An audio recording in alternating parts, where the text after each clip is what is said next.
ஜீ தமிழில் ஒளிபரப்பாகும் திருமாங்கல்யம் சீரியலில் இன்றைக்கி என்ன நடந்துச்சுன்னு ஷார்ட்டாக பார்த்துருவோமா? திவ்யாவை ரெசார்ட்டுக்கு அழைத்து சென்ற விஷயம் கௌதமுக்கு தெரிய வருது. இதையடுத்து அவர் நேராக அவர்கள் தங்கியிருக்கும் ரெசார்ட்டுக்கு வந்து சேர்றாரு. வந்தவுடன் நீ சொன்ன மாதிரியே ரெசார்ட்டுக்கு வந்துட்டேன் அப்படின்ற மாதிரி கவிதாவுக்கு தகவல் தெரிவிக்கிறாரு. இன்னொரு பக்கம் திருவும் மகாவும் திவ்யாவை அறைக்கு அழைத்து சென்று ஓய்வெடுக்க வைக்கிறாங்க. அப்போது திவ்யாவை கவனித்துக் கொள்ளும் பொறுப்பை ஏற்றுக்கொண்ட மகா, நீங்கள் போய் கொஞ்சம் ரெஸ்ட் எடுங்க, நான் அக்காவை பார்த்துக்கிறேன் அப்படின்ற மாதிரி திருவிடம் சொல்கிறாங்க.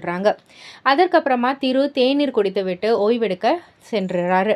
திவ்யாவை தூங்க வைத்த மகா கீழே வந்து தனியாக அமர்ந்திருக்கும் நேரத்தில் கௌதமின் திட்டம் செயல்பட தொடங்குது.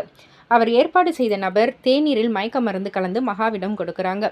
எதுவும் அறியாத மகா அந்த தேநீரை கொடுத்தவுடன் மெல்ல மெல்ல மயக்கமடைகிறாங்க. அப்போதுதான் கவிதாவின் உண்மையான சூழ்ச்சி வெளிச்சத்திற்கு வருது.